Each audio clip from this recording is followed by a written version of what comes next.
नमस्कार, तरातरा boys YouTube channel के अंदर आप सभी का एक बार फिर से बहुत बहुत स्वागत है। और आप हमारे चैनल पर नए हैं तो चैनल को लाल बटन नीचे दिया हुआ होगा, उस पर क्लिक करके चैनल को सब्सक्राइब ज़रूर करें ताकि आपको आने वाले हर वीडियो का लेटेस्ट अपडेट मिलता रहे। वही राजस्थान की राजनीति सियासी घमासान के बीच में काफ़ी ज़्यादा और उलटफेर मचने की पूरी तरह से खबर सामने आ रही है। वहीं आज सुबह बड़ी खबर निकलकर सामने आ रही है कि राजस्थान के राज्यपाल कलराज मिश्र ने पूरी तरह से विधानसभा सत्र बुलाने की अनुमति दे दी गई है। वहीं आपको बता दें कि गहलोत सरकार ने राज्यपाल के पास करीब 3 बार प्रस्ताव भेजा था, लेकिन मंजूरी नहीं मिली थी और आखिरकार चौथी बार प्रस्ताव भेजने के बाद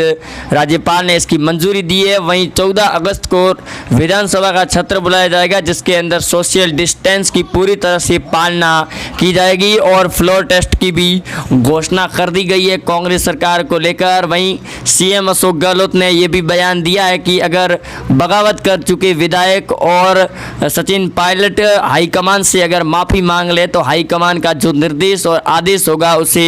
पार्टी को मंजूर किया जाएगा। वहीं कहीं ना कहीं अब अशोक गहलोत को अपनी कुर्सी का पूरी तरह से डर बैठ चुका है, जिसके चलते वो सचिन पायलट को मनाने की भरपूर कोशिश भी कर रहे हैं, क्योंकि उनके बयान के हिसाब से देखा जाए तो अब गहलोत का विधानसभा सत्र के दौरान फ्लोर टेस्ट होना भी तय है और फ्लोर टेस्ट में गहलोत की सरकार गिरती हुई नजर आ रही है। क्योंकि पिछले 2 दिनों के अंदर अगर बयानबाजी देखें तो गहलोत के कैबिनेट मंत्रालय से ही बयान दिया गया था कि उनके संपर्क में सचिन पायलट गुट के करीब 3 विधायक है जो कांग्रेस पार्टी के अंदर पिछले 48 घंटों के अंदर लौट आएंगे। जिसके बाद में सचिन गुट पायलट के दिग्गज नेता हेमाराम चौधरी ने भी बयान दिया था कि हमारे 3 जाएंगे तो उनके करीब 15 विधायक हमारे साथ में शामिल हो जाएंगे। और अगर गहलोत सरकार जयपुर की होटल से अगर बाहर निकाल दे उन विधायकों को जो बाड़ेबंदी करके रखे हैं और वहाँ पर गहलोत के द्वारा निगरानी करी जा रही है, अगर उन्हें बाहर निकाल दिया जाए तो वो सीधे सचिन पायलट गुट के अंदर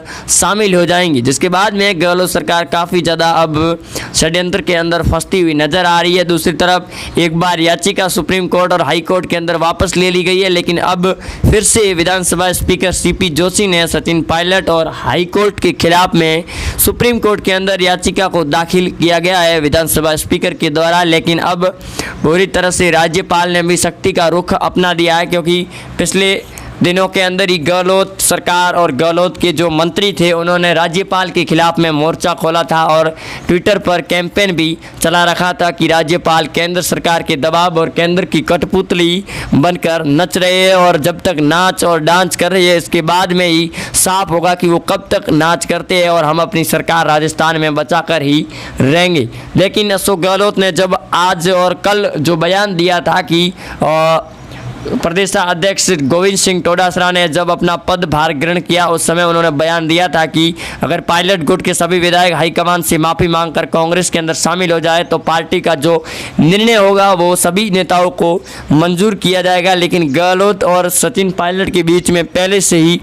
खींचातानी बढ़ती हुई नजर आ रही है, क्योंकि पहले से ही सचिन पायलट ये कह रहे थे कि उन्हें मुख्यमंत्री के पद पर जाना है और अपने सभी मंत्री करीब 5 से 7 मंत्रियों को कैबिनेट मंत्रालय के अंदर शामिल करना होगा, जिसके ऊपर गहलोत सरकार और हाईकमान ने आपत्ति जताई और पार्टी से बर्खास्त करके उन्हें बाहर निकाल दिया गया और उप मुख्यमंत्री और प्रदेशाध्यक्ष का पद भी छीन लिया गया। लेकिन अब जब हरियाणा के अंदर भाजपा सरकार के नेतृत्व में करीब 19 विधायक है जो सचिन पायलट गुट के और सचिन पायलट खुद भी वहाँ ठहरे हुए लगातार प्रियंका गांधी के संपर्क में भी बताए जा रहे हैं सचिन पायलट के, और सचिन पायलट के साथ में प्रियंका गांधी की बात भी हुई है जो कल रात बड़ी अपडेट सामने निकल कर आई थी। वहीं सचिन पायलट ने वही दाव रखा पार्टी के लिए कि वो हाईकमान के साथ में माफ़ी मांगने को तैयार है, लेकिन उन्हें राजस्थान का सीएम बनाया जाए तो ही वो पार्टी के अंदर लौटेंगे। जिसके ऊपर भी प्रियंका गांधी ने बयान दिया कि राजस्थान में गहलोत से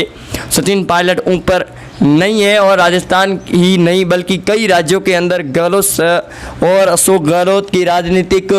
बयानें और राजनीतिक जो एक्सपीरियंस है उसके हिसाब से सचिन पायलट को मुख्यमंत्री नहीं बनाया जा सकता है, जिसके बाद कांग्रेस के कई दिग्गज नेताओं ने यह भी बयान दिया है कि करीब 40 साल की उम्र में ही सचिन पायलट अपने उप मुख्यमंत्री पद पर पहुंच चुके हैं और हम वरिष्ठ नेता बनकर भी इस पद पर आसन नहीं हो पाए, फिर इन्हें सचिन पायलट को पार्टी से क्या चाहिए। लेकिन सचिन पायलट अभी भी सीएम पद की जिद पर अड़े हुए, लगातार उनके गुट के जो नेता है वो भी कह रहे हैं कि सचिन पायलट को अगर मुख्यमंत्री का पद ही दिया जाएगा तो ही वो पार्टी के अंदर लौटेंगे, अन्यथा नहीं लौटेंगे। लेकिन आज राज्यपाल के द्वारा विधानसभा सत्र बुलाने की अनुमति मिल गई है और अब जैसे ही गहलोत सरकार के विधायक बाहर निकलते हैं उसके बाद में सचिन के गुट के जो दिग्गज नेता है उनका ऑपरेशन लोटस शुरू हो जाएगा और भाजपा के नेता भी लगातार इस ऑपरेशन को सफल करने के लिए भरपूर कोशिशें भी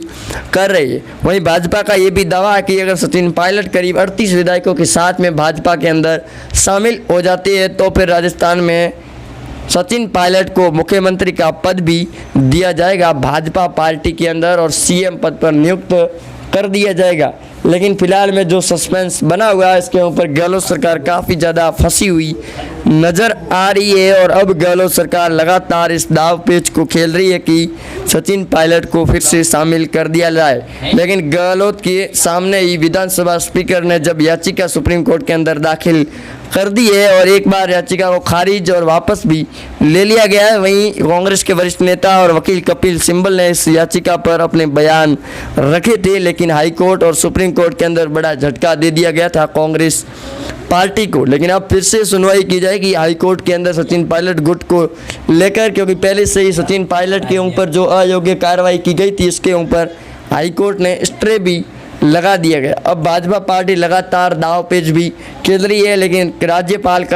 जो कलराज मिश्र है उन्होंने आदेश की मंजूरी दे दी है। लेकिन 14 दिन की आदेश की मंजूरी के अंदर ही गहलोत सरकार को बड़ा ही झटका लगने की कगार पर है, जो कभी भी सरकार गिरती हुई जाएगी और सरकार गिरने की कगार पर अल्प बहुमत में भी आ चुकी है। वहीं गहलोत की सरकार को लेकर अब तरह तरह की बयानबाजी भी सामने आ रही है कि गहलोत सरकार अपनी कुर्सी को बचाने के लिए लगातार भरपूर कोशिशें भी कर रही है, लेकिन अब उनका दाव पेच बिल्कुल खारिज होता हुआ नजर आ रहा है, क्योंकि विधानसभा स्पीकर के ऊपर भी अब पूरी तरह से दबाव आना शुरू हो चुका है केंद्र सरकार की ओर से, क्योंकि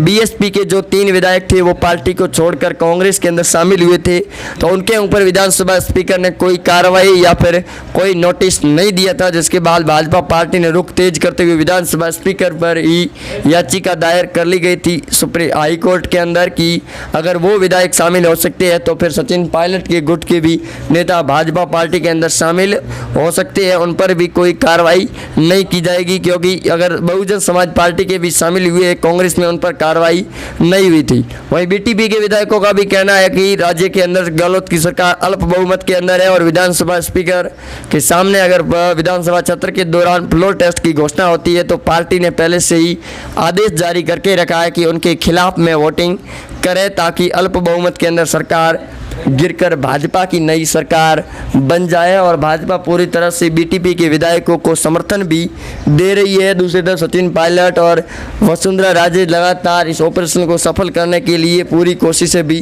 कर रहे हैं। वहीं अब राजस्थान और कमलनाथ की सरकार मध्य प्रदेश में गिरने के बाद महाराष्ट्र में भी अब सरकार शुरू हो चुकी है। अब देखना यह है कि जल्द से जल्द इस सरकार को तगड़ा झटका होगा या फिर नहीं होगा। अब देखना ये होगा कि बीटीपी के विधायक भाजपा पार्टी के अंदर शामिल होते हैं या फिर नहीं होते हैं। लेकिन कांग्रेस सरकार को बड़ा झटका लगने और अल्प बहुमत के अंदर आने के बाद विधानसभा स्पीकर के सामने उनका विधानसभा सत्र के दौरान फ्लोर टेस्ट किया जाएगा, क्योंकि महाराष्ट्र के अंदर भी अब बगावत की सुर तेज हो चुकी है। वहीं से उद्धव ठाकरे लगातार अब बयान ये भी दे रहे हैं कि अगर महाराष्ट्र में सरकार गिराई गई तो फिर बीजेपी पार्टी के लिए बहुत बुरा असर होगा, क्योंकि लगातार मध्य प्रदेश के बाद राजस्थान और अब महाराष्ट्र के अंदर भी ऑपरेशन लोटस देवेंद्र फडणवीस के नेतृत्व में शुरू हो चुका है। वहीं खबर ये भी सामने आ रही है कि शिवसेना के करीब 25 विधायक और एनसीपी के शरद पवार भाजपा पार्टी के अंदर शामिल होने की पूरी तरह से कोशिशें कर रही है, क्योंकि कांग्रेस के दिग्गज नेता उद्धव ठाकरे के खिलाफ लगातार बयानबाजी भी दे रही है, क्योंकि उद्धव ठाकरे बीजेपी पार्टी का समर्थन कहीं ना कहीं अंदरूनी तौर पर कर रही है, जिसके बाद में कांग्रेस पार्टी उद्धव ठाकरे का विरोध कर रही है। लेकिन शरद पवार अभी तक खुलकर सामने नहीं आ रही है इस उद्धव ठाकरे के विरोध में। लेकिन उद्धव ठाकरे पहले से ही साफ कर चुके हैं, और कांग्रेस और अजीत पवार ने जब ट्विटर पर एक फोटो पोस्ट की, उनके अंदर साफ लिखा था कि महाराष्ट्र में 3 पहियों की सरकार का स्टीयरिंग अजीत पवार के हाथ में है और जो कभी भी गिर सकता है, क्योंकि अजीत पवार के नेतृत्व में भी पहले से ही बयान सामने ये आए थे कि अजीत पवार भाजपा पार्टी के अंदर करीब 10 विधायकों के साथ शामिल हो रही है, जिसके बाद सरकार शिवसेना की पूरी तरह से गिर रही थी। लेकिन उस समय उन्होंने 3 पहिए यानी MVA की सरकार बना ली गई, महाकाड़ी विकास की सरकार। और अब राजस्थान और महाराष्ट्र के अंदर और मध्य प्रदेश के अंदर भी सियासी घमासान मचा हुआ है। लेकिन जब राजस्थान में सरकार अगर गिर जाती है तो फिर महाराष्ट्र के अंदर भी सरकार गिरने और ऑपरेशन की शुरुआत कर दी जाएगी, जो जल्दी बड़ी घोषणा होने की संभावना है। और महाराष्ट्र में भी सरकार गिरने की पूरी संभावना जताई जा रही है। वहीं सचिन पायलट के साथ प्रियंका गांधी और सोनिया गांधी की हाईकमान के साथ बातचीत लगातार जारी है, लेकिन वो मुख्यमंत्री पद के लिए ही अड़े हुए और वापस नहीं लौटने की भरपूर कोशिशें भी कांग्रेस पार्टी मनाने की कोशिशें भी जारी रख रहे हैं। वहीं आप जुड़े रहेंगे हमारे साथ, चैनल को सब्सक्राइब कर दें। मिलते हैं अगले अपडेट के साथ, तब तक के लिए जय हिंद।